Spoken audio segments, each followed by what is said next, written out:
Around for more than a century at this point, milk banks are not always on new parents' need-to-know list, but they can end up being a life-saving option for premature babies in need. We went inside the University of California Health Milk Bank, serving hospitals across the state from right here in San Diego. It's really special. Inside the San Diego Blood Bank building near Mount Hope. It's something that can't be, reproduced. Something else is also saving lives.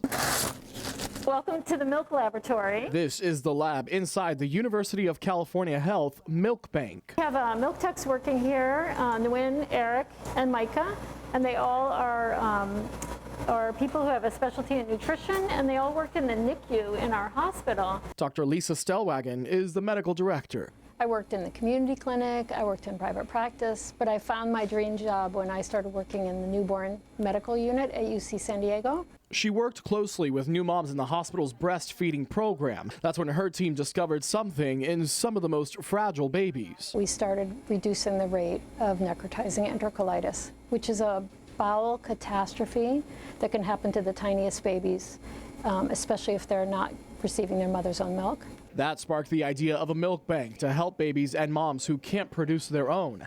It stayed an idea until a philanthropic family gave a multi-million-dollar gift. In 2020, the milk bank opened. But our goal is to become like the standard. They're well on their way. Dr. Stellwagen sits on the Human Milk Banking Association of North America Board of Directors and played a part in creating stringent health protocols, all starting with donors like Andy Arnold.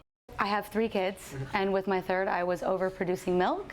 I didn't know what to do with it.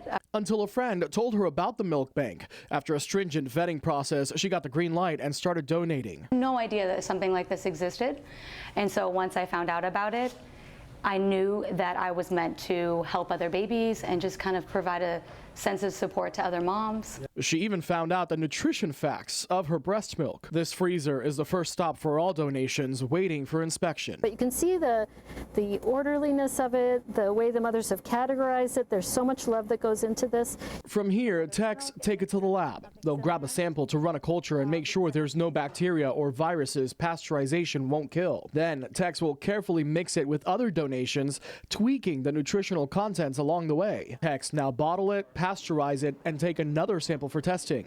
This milk is all pasteurized and just awaiting the culture. Once the test comes back clear, the bottles go straight to NICUs to save lives. I'm forever thankful for the families that take the time and the effort.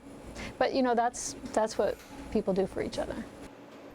Now, the milk bank tries not to waste milk, so they sell the batches that are not up to the perfect nutrition standards for the NICU to families who choose not to use formula, or to families who don't have access to their own milk, like LGBTQ+ families, or those during surrogacy, or moms who've even gone through mastectomies. To find out more about all this, go to CBS8.com.